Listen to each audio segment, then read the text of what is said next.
Бейиш нуру. Şehitlerдің төрөсү, Аллахтың арстаны, Hazreti Hamza. Bir аңчы, бирок ал башка аңчылардан өзгөчө. Ал арстандардын аңчысы. Өзү болсо Асадулла, башка айтканда Аллахтын арстаны. Чынында анын акысын берип айтуу да түшүнүү да кыйын. Ал сыяктуу болуу андан бетер кыйын. Ал пайгамбарыбыз саллаллаху алейхи вассаламдын абасы. Анан калса дагы деле жашап жаткан бир сахаба, шейиттердин төрөсү Hazreti Hamza. Миңдеген сахабалар өңдүү азырда жашап жаткан бир сахаба. Куран айтат бизге: "Шейиттериңерге өлүү деп айтпагыла, алар өлүшкөн жок" деп. Башка бир жашоо мартабасына көтөрүлүшөт. Шейиттер бизден да тирүү, бизден да ойгоо. Шейиттердин ичинен да Hazreti Hamzаны, пайгамбарлардын ичинен да пайгамбарыбыз Мухаммад саллаллаху алейхи вассаламды өлүү деп билгендин же жүрөгү өлгөн же акылы. Hazreti Hamza шейиттердин төрөсү, Аллахтын арстаны. Аллах жолундагы мүдө ушунчалык чоң жана оор дейсиз. Ал дин арстандар менен гана жүрөт, арстандар менен гана корголот. Бул сахаба Аллах элчисинен 4 жашка улуу болчу. Ошону менен эле бирге анын эмчектеш бир тууганы да деген маалыматтар бар. Арстандардын арстаны Hazreti Hamza бала кезинен тарта жүрөгүндө кандайдыр бир сыгылуу, кандайдыр бир орду толбой турган бир боштук сезилип турчу. Мушрик жана түркөй болгон меккеликтерден бир сууктук келер эле жүрөгүнө. Намазсыз, динсиз исламиятта мурунку абалыбызды эстесек, балким бир аз түшүнөбүз ошол абалды. Hazreti Hamza ошол боштуктун ордун толтуруу үчүн, ошол сыгылышты кетирүү үчүн кез-кездерде аң уулоого чыгып кетчү. Жырткыч жаныбарларды аң уулап, жада калса арстандарга аңчылык кылчу. Арстан жүрөктүү Хамза сыгылуунун дабасын элден узактардан, кең чөлдөрдөн издеп жүрдү. Кийинчерээк Hazreti Hamza кең чөлдөрдө таппагандыгын Аркамдын кичинекей үйүндө тапмак. Чындыгында Хамзаны Хамза кылып, жаңыдан төрөткөндө ошол учурдагы кыйынчылыктар, сыгылуулар болгон. Иса алейхиссалам айткандай, адам баласы жашоосунда 2 төрөлүүнү башынан өткөрөт. Бири бул жарга келип төрөлүүсү болсо, экинчиси хидаятка келип руханий төрөлүүсү. Төрөлүүнүн баары толгоктор менен, кыйноолор менен өтөт. Толгок азабын тартпастан төрөө нематына жетүү мүмкүн эмес. Хамза да ошол толгонуунун кыйынчылыктарын тартып жаткан. Толгок тартуу бир гана энелерге таандык абал эмес. Эркектер да толгок тартат, мезгилдер, доорлор, элдер.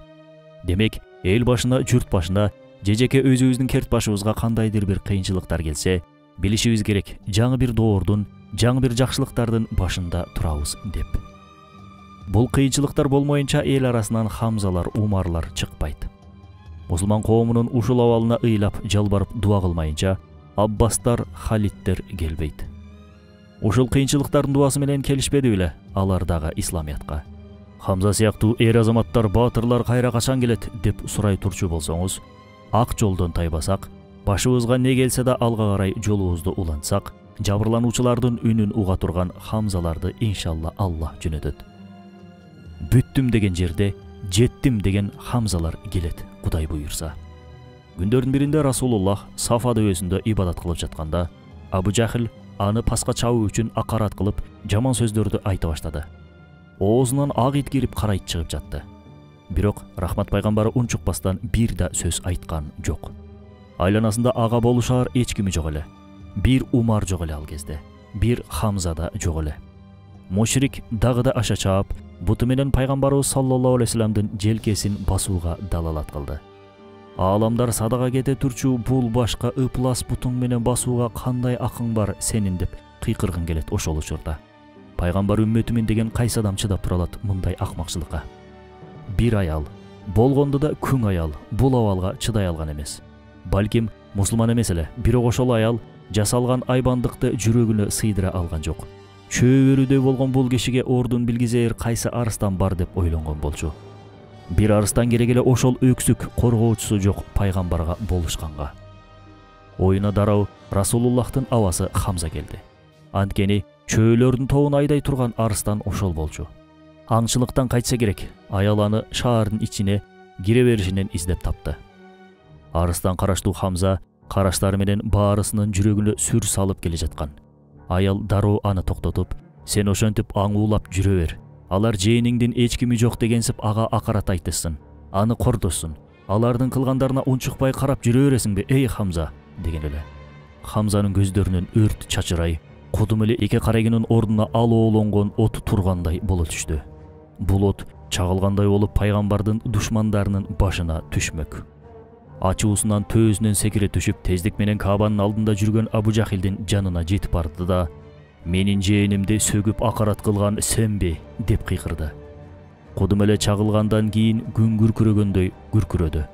Абу Жахил эми жооп берерде кеби жарым калып, сөзүн толук айтканга үлгүргөн жок. Азирети Хамза күрөктөй колу менен Абу Жахилдин оозуна бир урду эле, Абу Жахил жерге сулап жатып калды. Абу Жахилдин иттери кылычын чыгарганы жатканда Абу Жахил түлкүдөй куу акылы менен токтогула деп жаңсады. Ал туура айтат. Анын жээнине акарат кылып айттым, иттик менден кетти, деп айтты. Анткени ал Хамзанын баарысын жайлап сала тургандай күчтүү экендигин жакшы билчү. Анан калса, ошол ачуусу менен мусулман болуп алса, исламият абдан күчөмөк. Мына ошондон да чочулады ал. Анын көңүлүн жебитүүгө аракет кыла баштады.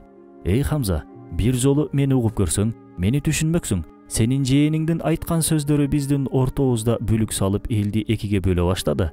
Бир тууганды бир тууганга, атаны балага душман кылды.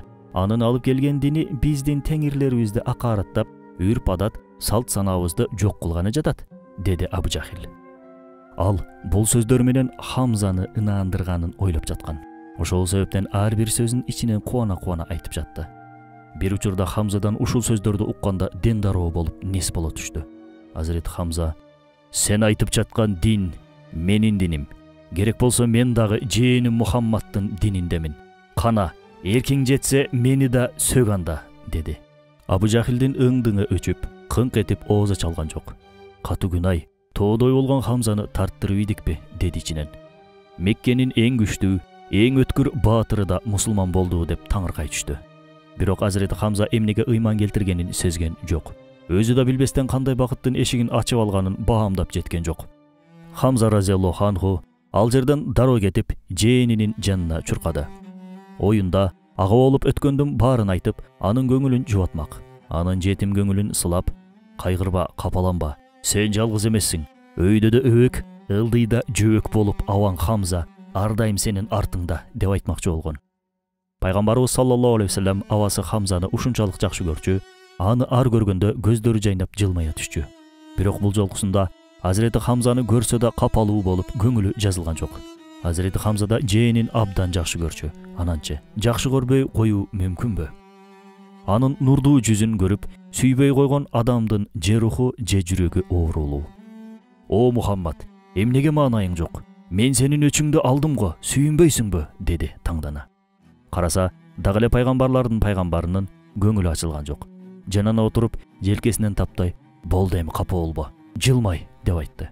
Расулуллах: "Абаке, мени сүйүнтүүнү каалап жатасыңбы? Анда ук, мени сүйүнтө турган иш менин кегимди алууң эмес, сенин Аллахка ыйман келтирип, мени да анын элчиси деп билүүң. Антпесең, бул кылганыңдын сага эч кандай пайдасы жок", деп айтты.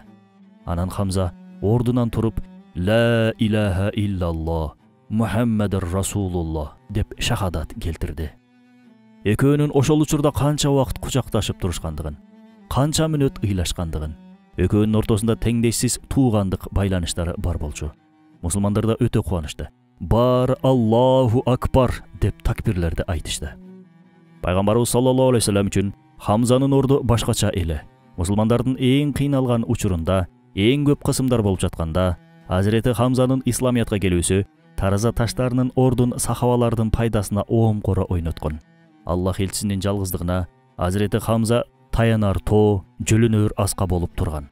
Айрыкча пайгамбарлыктын 10-жылында аны коргоп, коштоп жүргөн абасы Абу Талиптен жана жубайы Хадича энебизден ажырагандан кийин Хамзанын орду дагы да жакшыраак билинди. Кудум эле бир башпаанег эле Хамзанын тоодой жүрөгү.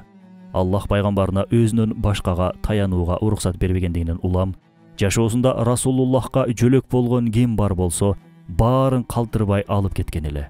Апасы, авасы, чоң атасы, жубайы.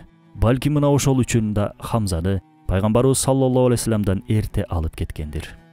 Хамза разияллаху анхунун ордун баамдап жатасыздар да. Азирети Умардын мусулман болушунда да Хамзаны көрөбүз. Хамзанын динге келүүсү исламиятка башка бир Хамзаны алып келет. Арыстан арыстанга кошулат. Эсиңиздерде болсо, Азирети Умардын жана Азирети Саид бин Заиддин өмүр баянын айтканыбызда кененирээк айтып өткөнбүз. Эр жүрөк Умар Расулуллахты өлтүрөм деп Аркамдын үйүнө кылычы менен бара жатканда, жолдо башка бир сахаба анын жолунан кайтаруу үчүн "Сен башта карындашыңа чык, ал дагы мусулман болгон" деген кезде, Азирети Умардын ачуусу төбөсүнө чыгып, карындашыныкына бет алган эле. Эшиктин алдында Куран үнүн укту. Бир саамга тыңшай түшүп, ичкери кирди да карындашын жыгыта чапты. Кийин жүрөгү эзиле алардын Куран окуп бериштерин сурайт. Окулган аяттар анын жүрөгүнөн рухуна агып, ыйман менен жылытат.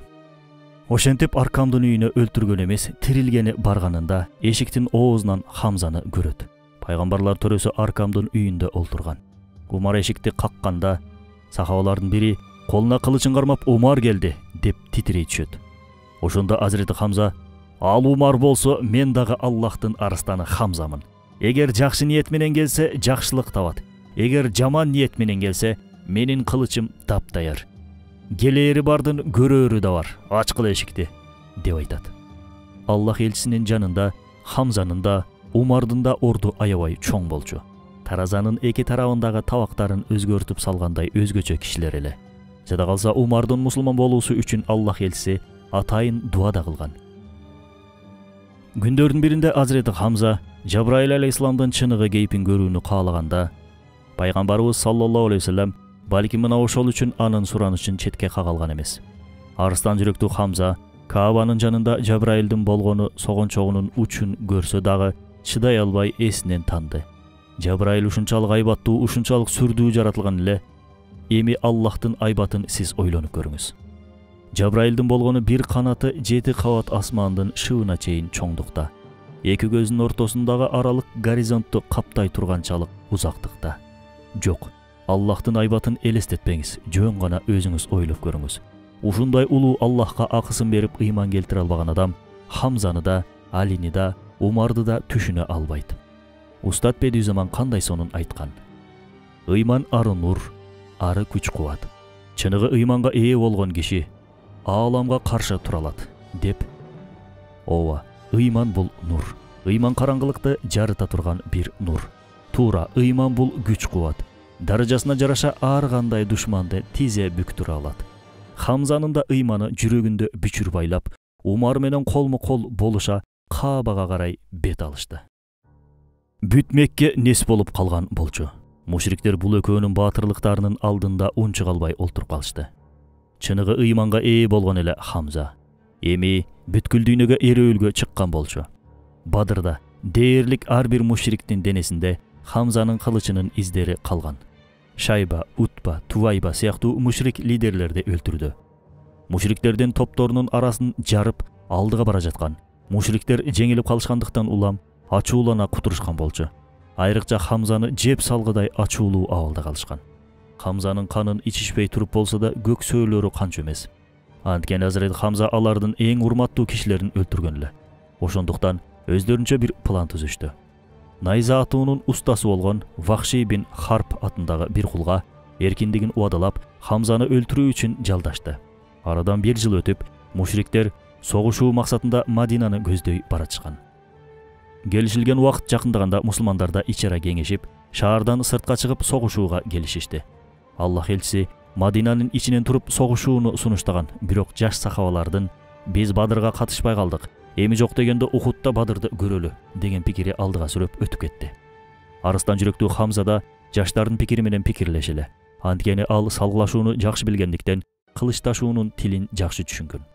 Расулуллахта айтканым дегеним деген дебейт болчу. Таухид, адилеттүүлүк жана машфарат, башкача айтканда кеңешип акылдашуу. Жашоодо бул үчөө болсо гана ислам бар. Бүгүн мусулмандар артта калган болсо кеңешүүнүн жоктугунан баары өзүн билемдикке салып иш жасай беришкендигинен улам артта калдык.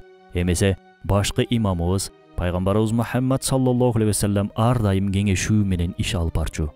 Үммөтүн да машфаратка үндөп, билген инсандар менен акылдашууга чакырат эле. Анткени машфарат ар ким менен эле кылынбайт. чечилиши керек болгон маселени жакшы билген, жакындан тааныган адамдар менен гана акылдашылат. Расулуллахтын сахабаларынын басымдуу бөлүгү да Мадинанын сыртына чыгып, согушууну туура көрүшкөндүктөн пайгамбарыбыз саллаллаху алейхи вассалам да чечимге баш ийди. Бирок түндө бир түш көрдү. Пайгамбарлар жөнөкөй адам болушпагандыктан улам түштөрү да жөнөкөй болбойт. Алардын көргөн түштөрү кандайдыр бир аян берилген эле. Түшүндө бекем соот көрдү. Колунда кылыч. Бир убакта ошол кылыч талкаланып кетти. Анан да бир уй менен койдун мууздалгандыгын көрдү. Бул түш Расулуллахтын жүзүнө муң тартуулаган эле. Аны байкаган энелерибизден бири маселенин чоо жайын сураганда, Аллах элчиси көргөн түшүн айтып жооп берди. Соот бул Мадинага ишараттыгын айтты. Анын бекемдиги Мадинанын саламаттуулугуна жана коопсуздугунун жишаны болчу. Колумдагы кылычтын сынуусу башыма келе турчу бир кыйынчылыктын белгиси деп түшүндүрдү. Мууздалган уй Ахли Байттан бирөөнүн кой болсо, бир канча сахабалардын шейит кетишерине ишарат экендигин айтты. Түш кулактан кулакка угулуп, ооздон оозго айтылып, сахабалар туура эмес кылдыкпы, чечимибизден кайтсакпы деп пайгамбарыбыз саллаллаху алейхи вассаламдын жанына келишкенде, Аллах элчиси соотун кийген болчу. Бир пайгамбар соотун кийгенден кийин аны чечүү ага жарашпайт. Биринчи чечим кандай кабыл алынса ага баш ийебиз деп айтты. Пайгамбарыбыз саллаллаху алейхи вассалам айрым маалыматтарды билсе да тагдырдын буйругуна баш ийди. Ошону менен бирге бир лидер чечкиндүү болсо керектигин да сабак берген эле. Жолдо келе жатып мунафыктардын башы Абдуллах бин Убай ибн Селул 300 кишисин азгырып, артка кайтып кеткен болчу. Бирок бул жагдай сахабаларды жолунан кайтара алган жок. Аллах элчиси бул жолго адамдарга эмес, Аллахка таянып чыккандыгын улам жолун улантты. Андыктан бул давага баш койгон адам аркага эмес, алдыдагылардын издерине карайт. Биз канча кишибиз суроосу ал сиздардын суроосу. Аллахтын жолунда кетип жаткан адам керт башына болсо да акыйкат үчүн күрөшүүдөн жазбайт. Согуш да башталды. Ухуд согушу. Канчалаган жүрөктөрдү кансыздаткан Ухуд. Ухуд дегендик азап эле. Ухуд бул көз жаш. Ухуд бул тоо. Хамза да тоонун жанында мүдүрлө жыгылган бир тоо болчу. Согуштун башталышында эле 8 мушрикти мерт кетирди Азирети Хамза. Ал калкан колдончу эмес. Эки кылычы менен душманды кыра-кыра алга жүрүп бараткан. Ошол себептен Хамзанын алдынан келүү мүмкүн эмес эле. Аны урса артынан гана ура алышмак. Согуштун кызыгандыгын мүмкүнчүлүк катары билген мушриктер дароо пландарын ишке ашырууга киришишти. Вахши бир дөңсөөнүн аркасына жашынып турган. Азирети Хамза согуштун кызуусунда бир мушрикти ортосунан бөлө чапты. Ошондо Азирети Хамза бир саамга мүдүрлө түштү. Вахши да ошол учурду мүмкүнчүлүк билип, найзасын учурта атты. Эй Аллахтын арстаны Хамза, бүгүн канчалаган мусулман сени менен кошо ошол найзанын ортосунда турууну каалайт эле. Канчалаган жигит ошол найзага көкүрөгүн тоскусу келер эле бир белгениңде кана. Расулуллах кайгыга батпоосу үчүн эмнебизди гана бербейт элек. Тилекке каршы Хамза шейит кетти. Себеби Аллахтын тагдыры сени шейиттердин төрөсү болууңа өкүм кылган болчу. Кантип сени өлтүрүштү, кантип сени жыгышты. Сени өлтүргөндөн кийин кантип денеңди кескилешти. Кантип бооруңду чыгарып аны жырткычтарча кажышты. Көрүнүп тургандай алар жырткыч айбандан да өткөн жырткыч болушчу. Эмесе мээримге толо пайгамбардын жүрөгү Хамзанын бул абалын көрүп чыдай албастыгын билишпейт беле.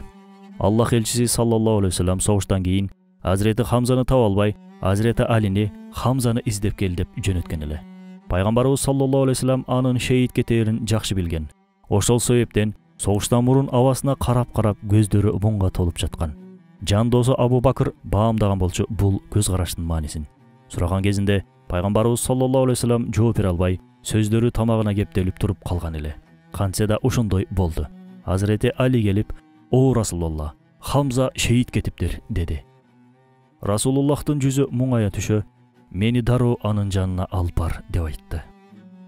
Азирети Али жалбарды. "Я Расулулла, суранам, барбаңыз, ал жака жолобоңуз. Анын ошол абалын көрбөй эле койсоңуз жакшы болмок. Эртең менен аны кандай көргөн болсоңуз, ошол боюнча эсиңизде калсын" деди. "Болбойт" деди башын жайкай. Айла жок, алып барышты анын жанына. Караса озунунан түшүп жерде Хамза жаткан. Ошол дөөдөй болгон баатыр, ошол таянар тоосу, тилекке каршы шейит кеткен эле. Жүрөгү ушунчалык жанып ыйлады дейсиз. эч ким үчүн анчалык ыйлаган эмес болчу. Балким пайгамбарыбыз саллаллаху алейхи вассаламдын жашоосундагы эң көп азапталган абал болчу ошол учур. Алгачкы жолу үнүн көтөрө ыйлап жатты. Кийин Расулуллах аза күтүү адебин элге жаңыдан айтып түшүндүрөт, бирок Хамзаны унутпайт. Күн алыс Ухудка барып зыярат кылууну адат кылып алат. Пайгамбарыбыз саллаллаху алейхи вассалам Ухудка барганда Хамзага жана Ухудтун бардык шейттерине салам болсун деп айтчу. Шейттерге жаназа окуганда да биринчи Азирети Хамзадан баштады. Бирок анын сөөгүнүн алынуусуна көңүлү түтө алган жок. Экинчисинин да үчүнчүсүнүн да жаназасы анын жанына коюлуп жаназа окулду. Ар биринде Азирети Хамзага да жаназа окулуп, шеиттер төрөсүнө жалпы 71 жолу жаназа окулган. Пайгамбарыбыз саллаллаху алейхи вассаламдын жүрөгү жабыгып, көзү муңга батып, "Абаке" дейди ага. "Абаке, сени азыртан эле абдан сагындым" деп айтты. Көктө периштелер жуушту шейит Хамзаны. Ансарлар бири-бирин үйлөрүнө паталап, барып келип жатышкан. Пайгамбарыбыз саллаллаху алейхи вассалам Азирети Хамзанын үйүнө келип кеткен эч ким жок. Ар шейиттин аркасынан ыйлаганы бар, бирок менин абамдын артынан ыйлаган эч ким жок деп айтты. Бардык сахабалар өз шеиттерин таштап, баары Хамза үчүн ыйлай башташты. Мадинага бара турчу болсоңуз, Ухуд шейиттигине барыңыз. Азирети Хамзага салам айтыңыз. Пайгамбарыбыз саллаллаху алейхи вассаламдын айтканын улам биз да жакшы билебиз. Шейиттер төрөсү Азирети Хамзада сиздердин саламыңыздарга алик алат. Жада калса умрага баргандарда айтып калышат. Ухуд шейиттигинде Азирети Хамзанын кабырынан дагы эле буркурап гүлдүн жыты келип турат экен деп. Себеби Хамза дагы деле ошол жерлерде кезип жүрөт. Азирети Хамза үммет ичинде керт башына бир үммет сыяктуу эле. Бүгүн эмнеге бул абалдабыз деп сурай турган болсоңуз, балким Хамзабыздын жоктугунан улам. Жараткан эгем Хамза жүрөктүү жигиттердин сандарын артбытсын иншалла. Анткени Бадырлар, Ухудтар али бери бүтө элек. Башта айтканыбыздай Азирети Хамзаны айтууда, түшүнүү да кыйын. Ал сыяктуу болуу андан бетер кыйын. Бирок дартыбыз, максатыбыз, мүдөбүз Хамза сыяктуу болуу. Анын пайгамбарыбыз саллаллаху алейхи вассаламдан уккан бир дуасы бар. Аллахым, исми азамдын, башкача айтканда эң улуу ысымыңдын урматына сенден эң улуу ыраазычылыгыңды сурайм деген. Аллахым, бизге да эң улуу ыраазычылыгыңды таттыра турган амалдарды кылууну насип кыл. Аллахым, баарыбызды бейиштен пайгамбарыбыз саллаллаху алейхи вассалам менен Хамза менен жолугуп маектешүүнү насип кылсын.